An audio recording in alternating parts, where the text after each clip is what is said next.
UGC net 2024 का paper 18 जून को complete हुआ। मैंने शिफ्ट 1 का सोल्यूशन आपको प्रोवाइड किया था जो मेरे हिस्से का था, अर्थात डीआई और मैथ्स का। आप में से बहुत सारे लोगों ने डिमांड भी किया था कि डीआई के प्रश्नों को हल करा दिया जाए। कल ही मैंने शिफ्ट 1 का सोल्यूशन आपको प्रोवाइड किया था, आज मैं आपको शिफ्ट 2 का सोल्यूशन प्रोवाइड करने जा रहा हूँ। हालांकि इन पेपर्स की जो आप स्थिति देख रहे हो उसको देखने के बाद सच में लग रहा है कि इस समय एजुकेशन का दुर्भाग्य चल रहा है। क्या है कि 2024 की हमने कोई ऐसी परीक्षा नहीं देखी जो कि लीक ना हुई हो, जो निरस्त ना हुई हो। और मेरी जानकारी में तो सारी परीक्षाएं जनवरी से मैं देखते आ रहा हूं कि लगभग लीक होती जा रही, निरस्त होती जा रही है। और कल जब हमने न्यूज पढ़ा कि यूजीसी का भी पेपर कैंसिल हो गया, निरस्त हो गया और लीक के कारण, तो सच में बड़ा ही दुख हुआ, तकलीफ हुई। लेकिन कर क्या सकते हैं, और यूजीसी जैसे स्टैंडर्ड का पेपर हो जाना सच में बहुत ही दुर्भाग्य की बात है। तो आप सभी लोगों के लिए मैंने यहाँ पर जो प्रयास करना था मेरे अपने सब्जेक्ट से, अर्थात डीआई और मैथ से, वो मैं आपके लिए करने जा रहा हूँ, अर्थात इसका पूरा सोल्यूशन देने जा रहा हूँ। आगे फिर से आपको पेपर देना होगा तो आप लोग दीजिएगा, उसमें अपनी तैयारियों को आप अच्छा कर सकते हैं। इन कंटेंट को समझ करके, इस पैटर्न को सीख करके आप मैथ्स के जो स्टैंडर्ड प्रश्न थे, डीआई के जो स्टैंडर्ड अप्रोच थे, उनको आप एक बार सीख लीजिए। किस तरह का पेपर पैटर्न आपको परीक्षा में फेस करने को मिला था और क्या आपको अभी आगे फेस करना है। तो मैं यहाँ पर डीआई से शुरू करता हूँ क्योंकि पहला प्रश्न डीआई का ही था। इसमें स्क्रीनशॉट मैंने लिया था, जो पेपर आया था एक टेबल के बारे में इंफॉर्मेशन दी गई। हालांकि इंफॉर्मेशन अगर विद फिगर होती तो ज्यादा क्लियर समझ में आती, लेकिन फिर भी पढ़ने से बहुत कुछ क्लियर हो जाएगा। और डीआई पर एक कॉन्सेप्ट हम लोग बनाकर चलते हैं, तभी जाकर एक प्रश्न से, मतलब एक फिगर से आप 5 प्रश्न कवर कर सकते हैं। निम्न तालिका 1 होगा, अभी आप पढ़ेंगे समझ में आएगा। विश्व में विभिन्न रोगों के रोगियों का प्रतिशत वितरण दर्शाया है। मतलब विश्व के जितने अलग अलग प्रकार के रोग हैं उनके डिस्ट्रीब्यूशंस को प्रेजेंट किया है, कि जैसे अगर कहीं किसी गांव में या किसी शहर में बताया जाए कि इतने % रोगी हैं या इतने लोग रोगी हैं, तो इतने % इस तरह के रोग वाले हैं, इतने % इस टाइप के रोग वाले, इस टाइप से दर्शाया गया होगा। अभी देखने को और क्लियर होगा। तालिका 2 है जिसमें वर्ष 2023 मतलब जो पिछला साल था, अलग अलग कंटिनेंट्स है, जैसे कि यूरोप है, ऑस्ट्रेलिया है, दक्षिणी अमेरिका है, दक्षिणी अफ्रीका है, उत्तरी अमेरिका है, एशिया है। ये जो अलग अलग महाद्वीप है, इसके सभी रोगी, कि कितने रोगी यूरोप में रहते हैं, कितने रोगी ऑस्ट्रेलिया में रहते हैं। भाई विश्व का भाग ही तो है हमें। अगर विश्व की टोटल पॉपुलेशन कुछ है, उसका एक सर्टेन परसेंटेज तो हम भी लोग हैं जो एशिया में रहते हैं। इसी हिसाब से यहाँ पर अलग अलग कॉन्टिनेंट्स में कितने रोगी रहते हैं, और साथ साथ एक कॉलम उसमें और होगा, कितने ब्रिक रोगी अर्थात कितने जो है किडनी पेशेंट्स रहते हैं, इसके परसेंटेज को दर्शाया गया है। वर्ष 2023 में कहा गया विश्व की कुल जनसंख्या 800 करोड़ है। टोटल पॉपुलेशन पूरे संसार की 800 करोड़ दिया गया है, और उसमें 10% को बताया गया कि रोगी हैं। 10% 1/10 हिस्सा होता है। अगर यहां से कंफर्म करो तो क्लियर हो जाएगा कि 80 करोड़ कुल रोगी यहाँ पर रहते हैं। 80 करोड़। तालिकाओं में प्रदत्त डेटा के आधार पर आगे पूछे गए प्रश्नों का उत्तर आपको देना है। चलिए शुरुआत करते हैं, प्रश्नों को पढ़ते हैं। टेबल देखकर बहुत कुछ क्लियर हो गया है। विश्व में रोगियों का रोगवार प्रतिशत दिया गया है, कि जैसे अगर हमने अभी आपको बताया कि 80 करोड़ लोग रोगी हैं पूरे विश्व में, तो 22% हृदय रोगी है। 22/100 गुणे 80 कर दीजिए। एड्स रोगी 10% है, 10 1/10 गुणे 80 करे 8 करोड़, तो एड्स रोगी है। तपेदिक टीबी के रोगी 8% है, 8/100 गुणे 80 कर दें। यकृति रोग के 6% है, 6/100 गुणे 80 कर दें। इस तरह से ब्रिक रोगी की सबसे ज्यादा इंपॉर्टेंस है, यहाँ पर दिखेगा 30% ब्रिक रोगी है, अर्थात किडनी डिजीज उनको है, और 24% अन्य रोगी हैं। अब इसके बाद देखिए जो दूसरी टेबल है, सभी रोगियों व ब्रिक रोगियों अर्थात जितने कुल टोटल पेशेंट्स हैं और साथ साथ जो किडनी के पेशेंट हैं, उनका महाद्वीपवार वितरण दिया गया है। कैसे? यूरोप में जैसे बताया गया कि टोटल पॉपुलेशन 10% है। जैसे अगर आपने देखा कि 80 करोड़ की टोटल रोगियों की संख्या है, 10% तो वहां पर क्या है, 10% उसमें से केवल यूरोप में ही रहते हैं। इसका अर्थ हो गया कि 1/10, और 1/10 को 80 से गुणा कर दें तो 8 करोड़ रोगी कहां पे रहते हैं बताएं? केवल यूरोप में रहते हैं। अब उस 8 करोड़ में कितने कितने जो है किडनी डिजीज वाले हैं, हम यहां से डिस्ट्रीब्यूट नहीं कर सकते, ध्यान दीजिएगा, क्योंकि ये जो आंकड़े दिए गए हैं ये टोटल किडनी को दिया गया है। किडनी रोगियों को जो उनकी संख्या 100% है उसका अलग अलग भाग दिया गया है, और यह टोटल रोगी जिसकी संख्या 100% है उसका डिस्ट्रीब्यूशन दिया गया है। मतलब इस समय इसका मान 80 करोड़ है, और इस समय अगर इसका मान सोचा जाए टोटल मतलब कितने किडनी पेशेंट है, इसका मान यहाँ पर टोटल का 30% मतलब 30/100 गुणे 80 हल कर दे तो यहाँ पर 2 जीरो खत्म, 8 त्रिक 24 करोड़ तो किडनी पेशेंट है। 24 करोड़ में 10% अगर सोचा जाए तो 2.54 करोड़, यहाँ पर किडनी पेशेंट यूरोप में रहते हैं। मतलब अगर यूरोप की पॉपुलेशन 8 करोड़ है तो 2.4 करोड़ वहां पर किडनी पेशेंट है। ठीक है, इसी प्रकार से हर जो है अलग अलग कॉन्टिनेंट्स की कितने रोगी हैं और कितना उनका परसेंट। एक डाउट यहाँ पर लोगों का बन सकता है, लोग यहाँ सोचेंगे कि 8 करोड़ अगर यूरोप में रहते हैं तो 8 का ही 10% वहां पर होगा। ये गलत सोच हो जाएगी, ऐसे सोचना और ऐसे करना गलत हो जाएगा और बहुत लोग इस गलती को करेंगे। टोटल से आप डिस्ट्रीब्यूट टोटल को करिए और टोटल में कितने कितने अलग अलग रोगी हैं, अलग अलग प्रकार के रोगी हैं, उनको डिस्ट्रीब्यूट इधर कर सकते हैं। इस हिसाब से आपको आंकड़े दिए गए हैं। अब आपको प्रश्न देखना है। जैसे पहला क्वेश्चन आपके सामने बोर्ड पर है, क्या दिया है, यदि यूरोप में रोगियों की संख्या में प्रतिवर्ष 10% की वृद्धि होती है, हर साल रोगी 10% बढ़ते हैं, तो 2 वर्ष पश्चात यूरोप में रोगियों की संख्या और 2023 में दक्षिण अमेरिका में ब्रिक रोगी अर्थात किडनी पेशेंट है उसके रोगियों की संख्या के बीच का अंतर कितना है। सबसे पहले आप यहां तक आइए, कहां तक, यदि यूरोप में रोगियों की संख्या में 10% की वृद्धि होती है, ठीक है, तो 2 वर्ष पश्चात यूरोप में रोगियों की संख्या, यहीं पर रुकिए। लेकिन सबसे पहले अभी मैंने आपको बताया था कि टोटल जो रोगी हैं वो 80 करोड़ हैं, ये आपने पढ़ा था। उसमें 10% लोग कहां पर हैं, यूरोप में हैं। तो 10% मतलब 1/10 होता है, 1/10 से मल्टीप्लाई करें तो कंफर्म है कि 8 करोड़ रोगी कहां रहते हैं, यूरोप में रहते हैं। और उसमें भी कहा उसने कि हर साल 10% यह रोगियों की संख्या बढ़ रही है। तो 2 साल बाद इसका मतलब कंटिन्यूड इंक्रीज है, सतत वृद्धि है। 8 करोड़ को हम 10% अगर बढ़ाएंगे, 10% देखिए बढ़ रहा है ना, यहाँ पे लिखा है 1/10 होता है। 1/10 मतलब 10 से 1 बढ़कर 11 होगा और वह एक बार नहीं होगा, कितनी बार होगा, 2 बार होगा। तो आप इसको देखो, 2 चौके 8 कर दें, 2 पंचे 10 कर दें, 2 दूना 4 कर दें, 2 पंचे 10 कर दें, 2 1 के 2 हुआ। अब आप इसका मल्टीप्लीकेशन सोचिए, या 121 कर दीजिए, 11 का वर्ग होता है, और इसको 2 से मल्टीप्लाई करके 25 से भाग कर दीजिए। तो 2 1 के 2, 2 दूना 4, 2 1 के 2 बटा 25 कर दिया। 25 से भाग करिए, 25 9 225, 170 आएगा। 25 छक्के 150, 150 के बाद फिर 25 अट्ठे 200, 25 अट्ठे 200 क्योंकि उतना 20 बनेगा। 9.68 करोड़ यहाँ पर वह पॉपुलेशन 2 साल बाद दिखेगी 2025 में। वह पॉपुलेशन मतलब वह रोगियों की संख्या किसमें, 8 अगर करोड़ अभी है तो 8 करोड़ से 9.68 करोड़ हो जाएगी। कब बताइए, 2025 में, अर्थात 2 साल बाद। कहां पर, यूरोप में। अब इसके बाद अगली बात यहां पर इसने क्या कहा है, यहां तक तो कंफर्म हो गया। 2023 में दक्षिणी अमेरिका में, 2023 में चलते हैं, 2023 में तो है ही है। दक्षिणी अमेरिका कहां पर है, देखिए ये उत्तरी में, ये दक्षिणी अमेरिका है, में ब्रिक रोगी अर्थात किडनी रोगियों की संख्या, तो यहां पर किडनी रोगी, टोटल किडनी रोगियों का 40% है। टोटल किडनी रोगी है कितने बताइए, टोटल किडनी रोगी 30% है टोटल पॉपुलेशन के। 3/10 जिसको कहते हैं, गुणे आप 80 कर दें तो कंफर्म है कि 24 करोड़ किडनी रोगी थे। 24 करोड़ थे, उसमें से 40% कहां पर है, दक्षिणी अमेरिका में है। तो 40% अगर देखा जाए 2/5 होता है। बोलो कैसे होता है, 40/100 कर दीजिए, 2/5 होगा। इसका 2/5 कर दीजिए। ये दक्षिण अमेरिका अर्थात साउथ अमेरिका, ये साउथ अमेरिका के किडनी पेशेंट है। मल्टीपल 24 दुना कितना होता है, 48, डिवाइड बाई 5 करें, 5 9 45, 5 6 9.6 करोड़ यहाँ पर किडनी पेशेंट है। कहां पर, दक्षिण अमेरिका में। इन दोनों का डिफरेंस अगर आप करेंगे, इन दोनों का, तो 9.68 से अगर हम 9.6 घटाएंगे तो 0.08 करोड़ आएगा। अब 0.08 करोड़ के रूप में यह डेटा नहीं दिया है, इसको आप लाख में कन्वर्ट कर दें, यही डेटा आपका 8 लाख हो जाएगा। 8 लाख यहाँ पर राइट सोल्यूशन होगा। देखिए पहला ऑप्शन है और यही इस क्वेश्चन के लिए करेक्ट सोल्यूशन माना जाएगा। तो this is the right solution for the first question from my side. आप इसको नोट कर ले, कंफर्म कर ले, आई होप आपको समझ में आया भी होगा। नेक्स्ट क्वेश्चन पर आइए। ऑस्ट्रेलिया में ब्रिक रोगियों, ऑस्ट्रेलिया में ब्रिक रोगी मतलब किडनी पेशेंट की संख्या, जो संख्या है, विश्व में हृदय रोगियों की संख्या का लगभग क्या है, विश्व में हृदय रोगियों की संख्या का लगभग क्या है। तो आप सबसे पहले ऑस्ट्रेलिया में आइए और पहले तो आप बताओ किडनी पेशेंट है कितने टोटल। भाई टोटल पेशेंट तो 80 करोड़ है, 80 करोड़ का 30% किया तो अभी हम लोगों ने किया था 24 करोड़ टोटल किडनी पेशेंट आए थे। तो ऑस्ट्रेलिया में कितने हैं, ऑस्ट्रेलिया कहां पर है, ये है ऑस्ट्रेलिया। ऑस्ट्रेलिया में आंकड़ा यह 5% है जो कि 1/20 होता है। 5% 5/100 कर दीजिए, 1/20 होगा। और यह आंकड़ा कितना है, 24 है, तो 24 कर दीजिए। 4 पंचे 20 होता है, 4 छंगे 24, अर्थात यह आंकड़ा कितना है, 6/5 है। मतलब ऑस्ट्रेलिया में ब्रिक रोगी कितने हैं बताएं, 6/5 है।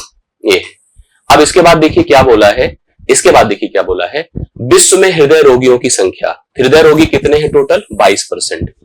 22%, लेकिन रोगी कुल कितने हैं? रोगी आप सबको पता है कि जो है, यही तो बोला है ना कि यहाँ पर ऑस्ट्रेलिया में जितने ब्रिक रोगी हैं और विश्व में हृदय रोगियों की संख्या का लगभग कितना है?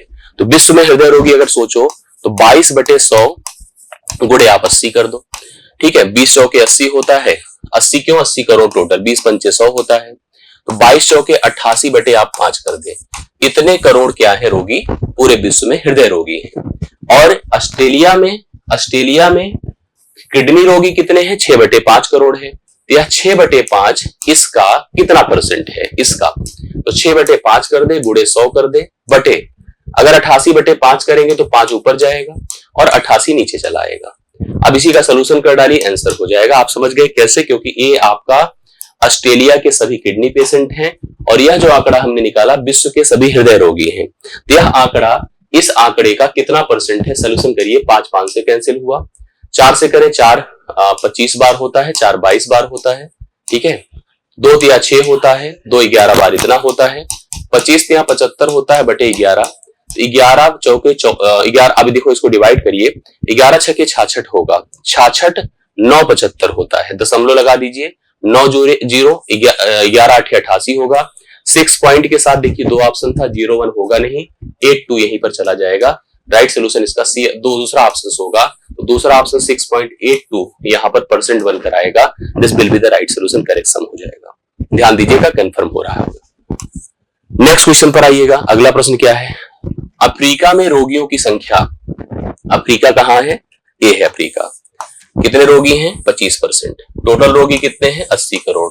तो अगर आपके मन में कुछ आ रहा हो तो तुरंत निकाल लीजिए। 1/4 है, आप 1/4 कर दें, 4 से इसको डिवाइड कर दें तो 20 करोड़ हैं क्या अफ्रीका में रोगी। अफ्रीका में टोटल रोगी बोलो कितना है? 20 करोड़ है। यहां तक हम रुक गए। हाँ, यही बोला इसने, हम तुरंत दिमाग में आया कि निकाल लो भाई, जरूरत पड़ेगी। अफ्रीका में रोगियों की संख्या 20 करोड़ है, कंफर्म।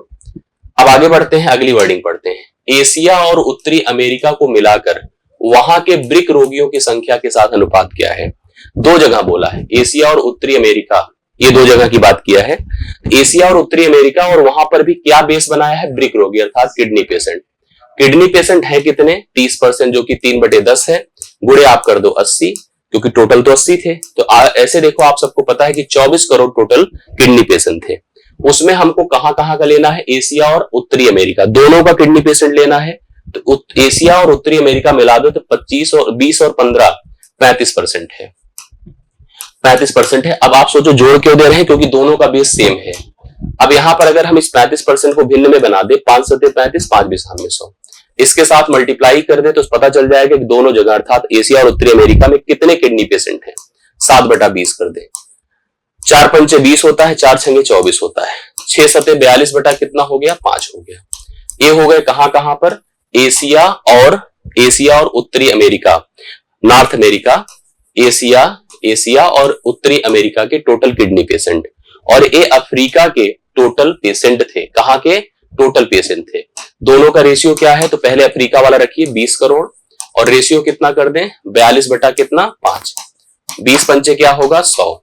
रेशियो यहां पर 42।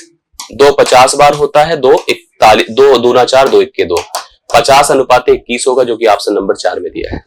ऑप्शन नंबर 4 एकदम करेक्ट सोल्यूशन है। बिल्कुल अच्छा सा क्वेश्चन है, आप लोग ध्यान से देखिए, पढ़िए और इस प्रश्न का सही आंसर आप कर सकते हैं। आई होप आपको क्लियर हो रहा होगा। नेक्स्ट क्वेश्चन पर आ जाइए। अगला प्रश्न क्या है आपके सामने? ध्यान दीजिएगा। यदि विश्व में यकृति शोध रोगी, मतलब रोग कह सकते हैं, शोध रोगी कह सकते हैं, की संख्या में 6%, ध्यान से देखिएगा, कह रहा यदि विश्व में यकृति शोध रोगियों की संख्या में 6% और हृदय रोगियों की संख्या में 22% की वृद्धि होती है, तो विश्व में यकृति शोध रोगियों की संख्या और हृदय रोगियों की संख्या की आसान क्वेश्चन है, मतलब इसमें कोई ऐसा नहीं कर पाएंगे। सबसे पहले यकृति शोध रोगी, चलिए यकृति शोध कितने हैं? 6% है, 6% है। और किसके हैं बताइए? आप सबको पता है कि 80 करोड़ के ही है, 80 करोड़ के ही है। तो आप चाहें तो इसका सबसे पहले 80 करोड़ हम उसको अगर ना भी लेकर चले तो भी यहाँ कोई दिक्कत नहीं, क्योंकि 80 ही बेस दोनों का है। समझिएगा, ये जो 6% है किसका है? 80 करोड़ का है। तो आप इसको लिखना चाहें तो इसको ऐसे ही रहने दे सकते हैं, ऐसी कोई बात नहीं कि आप इसको पूरा सॉल्व करें। हालांकि ऐसे सोच सकते हैं 6/100, लेकिन किसका बोलो? 80 का। देखिए आपको बहुत क्लियर हो जाएगा। और उसमें बढ़ना कितना है? 6% ही बढ़ना है। पहली चीज तो 6% एक खुद भी थे यकृति शोध वाले, और उसमें भी 6% बढ़ना है तो 106 बटे क्या कर दूं, 100 कर दूं। ये अब बढ़कर इतना हो गया, इतना समझ में आया। दूसरी तरफ हृदय रोगी देखो कितना है, 22% है 80 के, तो 22 बटे 100 गुणे 80 बटे 100 या 80 करो, 80 करोड़ थे टोटल, और उसमें कितना बढ़ना है बोलिए, वो भी उसमें भी 22% ही बढ़ना है, 122 बटा 100 कर दीजिए, करेक्ट है। अब यहां पर अगर आप सोचोगे तो बहुत कुछ ऐसे ही फालतू में कट जाएगा, जैसे 80 का कोई लेना देना नहीं, उसमें भी ध्यान देना है पहले रहेगा और बाद में रहेगा, पहले यकृति शोध वाले ही रहेंगे ना, यहाँ पर यकृति शोध रोगियों की, और फिर इसके बाद वो आंकड़ा रहेगा, इस बात को बहुत क्लियर करना चाहिए। यहाँ पर भी देखो 100 है, यहाँ भी 100 है, यहाँ भी 100 है, यहाँ भी 100 है, कोई अर्थ नहीं है, तो इसको आप थोड़ा सा पहले लिख लीजिए, 6 गुणे 106 कर दीजिए, ठीक है। और वो कितना है बताइए, 22 गुणे 122 है। इसी को थोड़ा सिंपली हल कर डालिए, आंसर आपको दिख जाएगा। कितना हो जाएगा देखिएगा, हम लोग सॉल्व करते हैं। हम इसका सोल्यूशन करें तो देखो 2 से जा रहा है 11 बार और 2 से जा रहा है 3 बार, करेक्ट है। फिर 2 से जाएगा, 2 पंचे 10 होगा और 2 तिया 6 होगा, 2 से जाएगा 2 छंगे 12 होगा, 2 इक्के 2 होगा, और कुछ कैंसिल तो नहीं हो रहा है, 3 एक 3 या 9, 3 पंचे 15, 159 हो गया। रेशियो 11 के 11, 11 छक्के 66, 11 छक्के 66 और 1 कितना होता 67, ये आपका रेशियो बनेगा 159 671। मैंने कहा ना कुछ ना लेते, सीधा इसको जैसे 6 है 6 गुणे 106 कर देते, इसको आप सिंपल देखो 6 गुणे 106 कर दो, यही चीज अंतिम में बना होगा, और 22 गुणे 122 कर दीजिए, रेशियो बन जाएगा, कुछ मत करिए, 6 गुणे 106 और 22 गुणे 122 कंफर्म हो गया, इसी को कंपेयर कर दीजिए, आंसर आएगा। अगले प्रश्न पर आइए। यदि दक्षिणी अमेरिका में ब्रिक रोगियों की संख्या में 25% की कमी होती है, ब्रिक रोगी फिर वही मतलब आप समझ गए होंगे, ब्रिक रोगी मतलब किडनी डिजीज। दक्षिणी अमेरिका में 20% ब्रिक रोगियों की संख्या में 25% की कमी होती है, तो विश्व में कुल ब्रिक रोगियों की संख्या में कितने प्रतिशत की कमी आएगी। पहली चीज बात बताइए, विश्व में टोटल रोगी कितने हैं, 80 करोड़, उसमें ब्रिक रोगी कितने हैं, 30% मतलब 3 बटे 10 गुणे आप 80 कर दें, अर्थात एक कन्फर्म है 8 3 24, मतलब 24 करोड़ रोगी टोटल विश्व में ब्रिक रोगी हैं, अर्थात किडनी डिजीज वाले हैं। अब उसमें कहा है किसमें, हम देख रहे हैं कि 25, पहले तो आप बताओ किस कहा जाना है, दक्षिण अमेरिका। तो दक्षिण अमेरिका में रोगी कितने हैं टोटल, ब्रिक रोगी कितने हैं 40%, तो 40% मतलब 2 बटे 5, 2 बटे 5 किसका, 24 का, 24 का, इतना हो गया, ऐसे रहने दीजिए। इसमें कितने की कमी हो रही है, इसमें जो है 25% की कमी हो रही है। अगर यहाँ 25% की कमी हो रही है तो जो आंकड़े की कमी होगी वही तो पूरे विश्व में कमी होगी। पूरे विश्व के रोगियों की संख्या हमको पता है जो किडनी रोगी है, और जो कमी है उस कमी की संख्या निकालो तो 1/4 कर दो, 1/4 ही तो कमी हो रही है। अब आप इसका थोड़ा सा कैलकुलेशन कर डालें, 4 छंगे 24, 6 दूना 12/5, 12/5 की कमी हो रही है, 12/5 की कमी हो रही है, कहां पर हो रही है, 24 से। तो आप इसी को परसेंट बना ले इसका कि 12/5 गुणे 100 बटे आप क्या कर दें 24, 12 दूना 24, 5 दूना 10, दहम में 100 होता है, 10% की कमी पूरे विश्व में आएगी, जो ऑप्शन नंबर 3 में दिया है। तो वेरी गुड डीआई, अच्छी डीआई थी, परसेंटेज का अच्छा उपयोग था, दिमाग लगाना पड़ेगा और तभी आप इस तरह के प्रश्नों को हल कर पाएंगे। अब आइए मैथ्स के प्रश्नों की तरफ चलते हैं। मैथ्स के भी ठीक ठाक प्रश्न आपको देखिए, थ्योरी बेस्ड क्वेश्चन दिया गया है। एक व्यक्ति ने किसी वस्तु को इसके विक्रय मूल्य यक्स, विक्रय मूल्य क्या है यक्स के 4/5 पर खरीदा, ठीक है, और यक्स से 5% अधिक पर बेच दिया, यक्स मतलब विक्रय मूल्य से 4/5 मतलब 5% अधिक पर बेच दिया, उसका लाभ 25% है। क्या यह सही है कि गलत है? आपको यहाँ पर सही कथन का देखो लिखा है, नीचे दिए गए विकल्पों में से सही के उत्तर का चयन करना है। तो स्टेटमेंट 1 पर गए तो यहाँ पर मैं अपने अगर लॉजिक के हिसाब से चलूं तो ये देखिए इस लाइन को मैं कैसे प्रेजेंट करूंगा, ऐसे मैं कहूंगा विक्रय मूल्य यक्स है, यक्स के 4/5 पर खरीदा, तो हम अगर ए ऑप्शन यहाँ पर हम आपको समझा रहे हैं तो हम कहेंगे यदि विक्रय मूल्य 5 है तो उसने खरीदा है 4 में, ये मैं बताऊंगा। 4/5 में मतलब यदि विक्रय मूल्य 5 है तो उसने खरीदा 4 में। अब उसने पढ़िए यक्स से मतलब विक्रय मूल्य से फिर उसको नया विक्रय मूल्य साथ फिर से बेचा, और बेचा कैसे देखिए 5% अधिक, मतलब इससे 5% बढ़ा दे तो यक्स 5 गुणे 105/100 में बेचा, 5 से डिवाइड कर दे 20 होता है, 5 चौके 20, 5 21 बार, अर्थात नियमतः अब उसने 4 में खरीदा और 21/4 में बेचा, तो क्या उसे 25% का लाभ हो रहा है? इसको हम ऐसे करते हैं 4 चौके 16, 16 से 21 कितना बढ़ रहा है 5, 5 गुणे 100 बटे आप 16 करोगे कभी नहीं आएगा 25%, नहीं आएगा, 4 चौके 16, 4 बिल्कुल नहीं आएगा, तो ऑप्शन गलत है, पहला स्टेटमेंट रॉन्ग है। अब अगला देखिए आपका क्या है, ध्यान दीजिएगा। यदि एक विक्रेता अपनी वस्तुओं को लागत मूल्य पर बेचने का दावा करता है, कभी कभी आप किसी दुकानदार को देखते हो, कहता है भैया जितने में खरीदे उतने में ही दे देंगे। ये भी यहाँ पर कंडीशन है, एक विक्रेता अपनी वस्तुओं को लागत मूल्य पर बेचने का दावा करता है, किंतु उधर दिमाग लगा दिया 1 किलोग्राम के स्थान पर 900 ग्राम वजन का उपयोग करता है। मतलब उसने जो कहा वो सिद्ध भी करके दिखाया कि हमने खुद इतने में खरीदा, देखो आपको भी मैं इतने में बेच रहा हूँ, 1000 में मैंने भी खरीदा, 1000 में बेच रहा हूँ। बट हमको बाद में पता चला जब लाके मैंने तौला तो उसने जिस वस्तु को खुद 1000 में खरीदा था हमको दिया 1000 में। करेक्ट है, इसमें कोई डाउट नहीं है। बट प्रॉब्लम ये थी कि उसने उस 1000 वाली वस्तु को ना देकर हमको 900 वाली वस्तु दे दी। तो वह वस्तु दे दी दिमाग लगाकर, चीटिंग करके, बेईमानी करके। तो ऐसे में लाभ कितना हुआ कि खत्म कर दे, 9 से 10 मतलब 1 बढ़ा है 9 में, तो 1 गुणे 100/9 हुआ, तो 11 सही 1/9% का लाभ उसे हुआ है। ये जो है करेक्ट है, एकदम करेक्ट है, बी ऑप्शन सही है। ठीक है, एकदम सही है। अब आ जाइए सी ऑप्शन पर। यदि हानि विक्रय मूल्य का 1/3 है, इसको समझिए कैसे प्रेजेंट करेंगे। 1/3 ए आपका विक्रय मूल्य होगा, ए हानि होगा। खुद ही सोचिए, अगर कोई वस्तु 3 रुपए में बेची जाती है, 1 रुपए की हानि होती है, तो खरीदा कितने में गया उसे? 4 में। अब बोलो हानि का परसेंटेज, हानि का मान गुणे 100 बटा आपका क्या हो जाएगा? क्रय मूल्य। 4 से डिवाइड करें, 25% की हानि है, तो एकदम सही स्टेटमेंट है, करेक्ट है। तो सी भी करेक्ट हो गया। मेरे ख्याल से आपको ये ऑप्शन से उत्तर मिल चुका है। बी भी करेक्ट है, सी भी करेक्ट है। अब लास्ट भी देख लीजिए क्या है, लास्ट पढ़िए, पूरा लाभ हानि को इंक्लूड कर दिया इसने। एक विक्रेता 100 पेन बेचकर 20 पेन के विक्रय मूल्य के बराबर लाभ कमाता है। जैसे 100 पेन उसने बेच दिया तो उसको लगा कि जो 20 पेन के लिए जो उसको दाम मिला है ग्राहकों से, वही उसका लाभ है। कह रहा उसका लाभ 20% है। ये तो कभी नहीं हो सकता, फिलहाल इसका सिस्टम ये होता है, उसने 20 पेन के विक्रय मूल्य के बराबर लाभ कमाया है, तो 20 गुणे 100 कर दें। और उसने बेचा कितनी पेन है? 100 है। तो 100 पेन बेचा है, 20 पेन के विक्रय मूल्य के बराबर लाभ कमाया है, तो उसने कुल मिला के 80 उसका जो है लागत लगाया होगा। ठीक है, अब 20 100 के 80, 4 से डिवाइड करेंगे, 25% आएगा।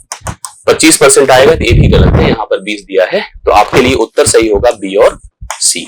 बी और सी देखिए ऑप्शन नंबर 2 में है। इसका राइट सोल्यूशन सेकंड ऑप्शन है, ऑप्शन नंबर सी है, ऑप्शन नंबर बी है, सॉरी सेकंड है, बी और सी। यहाँ पर स्टेटमेंट दोनों करेक्ट है। आप लोग इसको अच्छे से देख लीजिएगा, कंफर्म करिएगा। लाभ हानि का एक बहुत कंप्लीट, जैसे आप सोचा जाए ना, पूरा लाभ हानि पढ़ा देना होगा इस क्वेश्चन को लेकर के। नेक्स्ट क्वेश्चन देखिएगा, ये देखिए कंपैरिजन का प्रश्न है, सिंपल सा।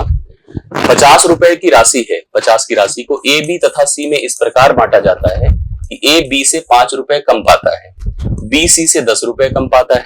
उनकी मिली राशियों का अनुपात क्या है?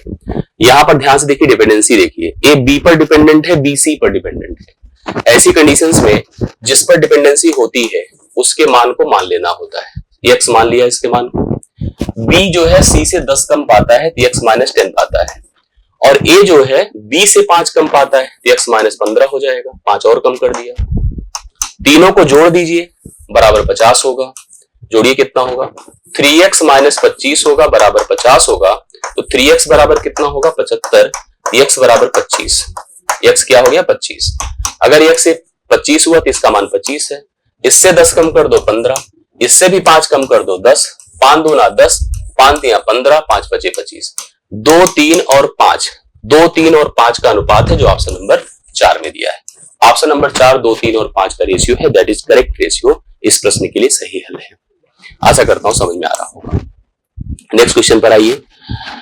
ये भी बड़ा अच्छा सा प्रश्न है। कल भी आपने देखा होगा कि जो इसका पहला शिफ्ट था उसमें भी एक प्रश्न आया था। जैसे हम लोग पूरा कंप्यूटर नंबर्स का जो कॉन्सेप्ट होता है, जो कोडिंग सिस्टम होता है, उसी के आधार पर है, क्योंकि नंबर सिस्टम को प्रेजेंट करने के 4 तरीके हम लोग जनरल जानते हैं। डेसिमल नंबर सिस्टम होता है, बाइनरी होता है, ऑक्टल होता है, हेक्साडेसिमल होता है। अब जैसे यहाँ पर इसने कहा कि आधार यम है, संख्या पद्धति में यम में संख्या यल को निरूपित करता है, इसे आधार 10 संख्या पद्धति से निरूपित किया जाना है। हमारे पास है 8b 16 आधार मतलब हेक्साडेसिमल है। और दूसरा कितना है? 212, इसका आधार 8 है, इसको हम लोग ऑक्टल कहेंगे। 260 है, आधार 7 है, इसे हम 7 का आधार कहेंगे। सीधा सा कॉन्सेप्ट है, 7 का आधार है। 1000 है, ये आपका बाइनरी है। तो इसने कहा कि इसमें सबसे, मतलब अगर हम इसको क्रम में से व्यवस्थित करें तो दिए गए विकल्पों में सही उत्तर का चयन करें। कैसे बताइए? देखिए, इसने कहा कि आरोही क्रम में हमें चिन्हित करना है।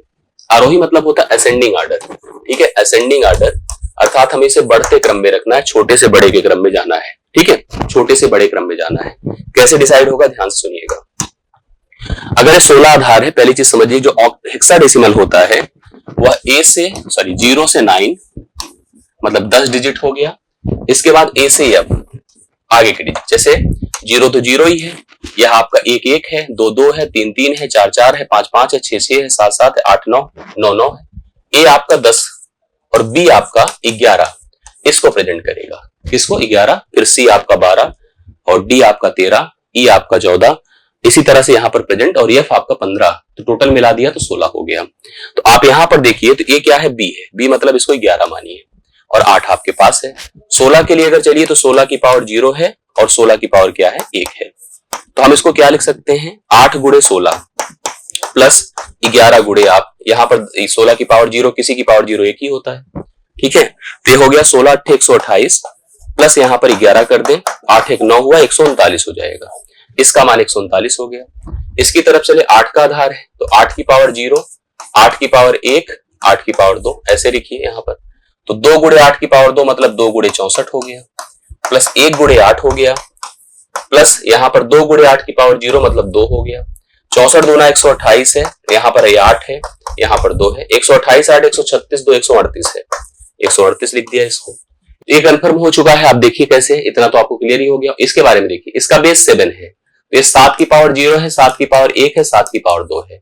7 की पावर 2 49 दूना 98 हो जाएगा, और 7 की पावर 1 और 6 7 छंगे 42 हो जाएगा, और ये तो 0 ही है, इसका खत्म ही कर दीजिए।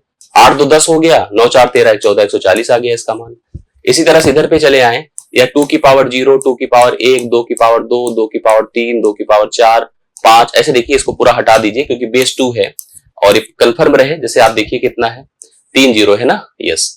1 0 0 1 1 0 1 है, तो 2 की पावर 0, 2 की पावर 1, 2 की पावर 2, 3 4 5 6 7 मतलब 2 की पावर 7 ले लेते हैं। 0 1 2 3, 2 की पावर 3 ले लेते हैं, 2 की पावर 2 ले लेते हैं और 2 की पावर 0 ले लेते हैं। यह 128 होगा, 2 की पावर 7, यह आपका 8 होगा, यह आपका 4 होगा और यह आपका 1 होगा। 28 8 36 4 40 1 41, यह 141 होगा। अब छोटे से बड़े अर्थात असेंडिंग में जाना है, तो सबसे छोटा कौन है? सबसे छोटा देखिए यहाँ पर A है जो कि B है। तो B से शुरुआत अगर सोचो तो कहां कहां है? यहाँ पर भी है और कहीं नहीं है, पहले इसी ऑप्शन में। इसके बाद देखिए क्रम मैच कराइए, फिर A होगा, B होगा, फिर A होगा, फिर आप देखो तो C होगा, फिर D होगा। BACD ये राइट सोल्यूशन हो जो ऑप्शन नंबर 1 में दिया है, करेक्ट सम। इस तरह का क्वेश्चन देखिए आपको बढ़िया एक शानदार सा मिल रहा है जो नंबर सिस्टम के नंबर रिप्रेजेंटेशंस पर आधारित है। इसको अच्छे से नोट करिए और बढ़िया क्वेश्चन था, इसको सॉल्व करिए। ठीक है, आई होप आपको समझ में आया होगा। इसके बाद देखिएगा, ये इस क्वेश्चन को शिफ्ट 1 में भी था, मतलब ये लगभग हर एग्जाम में इस समय देखने को मिल रहा है कि आपके पास कुछ नंबर्स दिए गए हैं in the form of fractions, उसको भी इंक्रीजिंग ऑर्डर में, अर्थात उसको भी व्यवस्थित करना है बढ़ते क्रम में, आरोही क्रम में। जो आप समझिए, आपको जब भी कभी फ्रैक्शन, जैसे देखिए क्या दिया है, 14/17 दिया है, आपको 11/13 दिया है, ठीक है, 7/9 दिया है और 16/19 दिया है। इस प्रकार से नंबर्स दिए गए हैं। इसको हमें आरोही क्रम में व्यवस्थित करना है, असेंडिंग ऑर्डर में। कैसे कर सकते हैं, ध्यान सुनिएगा। इसका तरीका यह है कि भाई, या तो जैसे मैंने कल भी इसको बताया था, जो उसका वीडियो था अगर आपने देखा होगा, या तो डिनोमिनेटर्स इक्वल होते हैं तो जो न्यूमरेटर्स में लार्ज होता वो नंबर्स लार्ज हो जाता, या तो न्यूमरेटर्स इक्वल होते तो जो नीचे बड़ा होता वो छोटा माना जाता, जो छोटा होता बड़ा हो जाता, या तो न्यूमरेटर डिनोमिनेटर का डिफरेंस इक्वल होता, तब भी ऊपर की तरफ और नीचे की तरफ देख के जज कर लेते। यहां पर ऐसा कुछ नहीं है। इनका डिफरेंस देखिए तो 3 का है, इनका डिफरेंस आपको 4 का दिख रहा होगा, सॉरी 2 का दिख रहा है, 4 का नहीं। इसका भी 2 का दिख रहा है और इसका भी 3 का दिख रहा है। ऐसे में भाई एक स्कूल में जो हम प्रोसेस पढ़ते थे एलसीएम लगा ले, बट एलसीएम से भी नहीं होगा। एलसीएम से करने का मतलब कर लो चाहो तो 17 13 और 9 और 19, आप बिल्कुल परेशान मत होइए, नहीं हो पाएगा। आपको क्या करना चाहिए कि आप जो ये डिफरेंस किए ना, इनका एलसीएम ले लीजिए, 6 आएगा। क्या आएगा? 6। तरीका देखिए बहुत सिंपल हो जाएगा। आप इससे 3 से इसको डिवाइड करो 2 बार और 2 को 14 से गुणा कर दे, 28 हो गया। ठीक है, दूसरे कलर से कर देता हूं, 28 हो गया। मैंने जो यहाँ डिफरेंस था, डिफरेंस से डिवाइड किया और उसी को मल्टीप्लाई किया। 2 से डिवाइड किया 3, 11 3 33 हो गया। 2 से डिवाइड किया 3, 7 3 21 हो गया। 3 से डिवाइड किया 2, 16 दूना 32 हो गया। सबसे छोटा क्या दिख रहा है? ये दिख रहा है। मतलब ये कौन सा ऑप्शन था? सी था। सबसे पहले सी लिखे, उसके बाद फिर 28, अर्थात ये कौन सा ऑप्शन है? ए है। ए चला, फिर उसके बाद आया आपका यह वाला ऑप्शन अर्थात डी आया। फिर आपका कौन सा आ रहा है बताएं, ये आपका बी आ रहा है, CADB। CADB इसका राइट सोल्यूशन होगा, जो ऑप्शन नंबर कहां पर है, 2 में है। तो this is the right solution, CADB the correct solution for the given question. यह असेंडिंग ऑर्डर में है, सबसे छोटे से बड़े की तरफ हम लोग यहाँ पर देख रहे हैं, लास्ट में बी है, आप लोगों ने प्रेजेंट किया है। ठीक है, नेक्स्ट क्वेश्चन पर आइए। ये लास्ट क्वेश्चन है मैथ्स का। एक 500 मीटर लंबी रेलगाड़ी है, 100 मीटर पर सेकंड की गति से चलते हुए एक सुरंग को 10 सेकंड में पार कर लेती है। ये सुरंग है टनल, एक रेलगाड़ी आई, रेलगाड़ी का ड्राइवर है, रेलगाड़ी का अपना गार्ड है, इसकी लंबाई 100 मीटर है। एक टनल की भी लेंथ है, यहां से यहां तक इसकी लेंथ है L2 है। रेलगाड़ी की लेंथ तो आप L1 देख ही रहे हैं, 100 मीटर दिया है। उसने इस टनल को पार किया, पार करने का मतलब ये होता है यहां पहुंच जाए, ड्राइवर यहां पहुंच जाए, गार्ड यहां पहुंच जाए। जब भी कोई रेलगाड़ी किसी सुरंग को, पुल को, खड़ी रेलगाड़ी को, प्लेटफॉर्म को पार करती है, तो उसके पार करने में लगा जो समय होता है वह दोनों की लंबाइयों का जोड़ देखिए, रेलगाड़ी की तो 100 है और सुरंग की मान लो x है, जैसे जो L2 लिखा है इसको x मान लीजिए, बटा उनके चालों का, उनके क्या, रेलगाड़ी ही चलेगी, सुरंग थोड़ी चलेगा, तो रेलगाड़ी की चाल कितना दिया है बताएं, 100 मीटर पर सेकंड दिया है, 100 मीटर पर सेकंड, 100 से यहाँ पर इसको साल। अब यहाँ पर पार करने में समय कितना लग रहा है उसने बताया 10 सेकंड, तो इसकी जगह हम 10 लिख दें, 10 गुणे सिंपली 100 कर दें, बराबर 100 प्लस कितना कर दे बताएं। यहाँ पर एक हमने गलती लिखा है कि 100 मीटर नहीं है, 500 मीटर की लंबी रेलगाड़ी है, 500 मीटर लंबी रेलगाड़ी है, 500 प्लस x किया, तो इसलिए हमको लग रहा था कि हम गलत लिख रहे थे, यहाँ पर हमने 500 प्लस x कर दिया। 1000 होगा, 1000 से आप सीधा 500 घटा दें, इसका राइट सोल्यूशन कितना हो जाएगा 500। तो 500 मीटर की यहाँ पर सुरंग होगी, जो कि आपको ऑप्शन नंबर 2 में दिया गया है। तो नोट कर लें, 500 meter is the right solution for the given question. आशा करता हूं समझ में सब आ गया होगा। कहीं भी किसी भी प्रश्न में डाउट हो या आपको लगा कि मैंने जो बताया उसमें कहीं मिस्टेक है, तो आप जरूर हमें कमेंट करिएगा, और अच्छा लगा तो वीडियो को लाइक जरूर कीजिएगा और फीडबैक जरूर दीजिएगा, और डिमांड और रिक्वायरमेंट्स भी बताइएगा। DI के लेवल को तो आपने देखा ही होगा, ठीक ठाक DI थी, स्टैंडर्ड थी। मैथ्स के भी प्रश्न ठीक ही थे, मतलब उतना खराब नहीं थे, ना तो बहुत ही टफ थे, ना तो बहुत ही आसान थे। हालांकि कुछ प्रश्न इजी हैं, लेकिन फिर भी क्वेश्चंस का नेचर मैथ्स के अकॉर्डिंग बहुत अच्छा है, और DI तो बहुत अच्छी थी। पेपर अच्छा हो जाए सबसे इंपॉर्टेंट है, वही नहीं हो रहा है, बाकी सब तो ठीक ही है। मुलाकात फिर से करते हैं किसी अन्य वीडियो में। अभी के लिए मेरी तरफ से इतना ही। थैंक यू सो मच, धन्यवाद।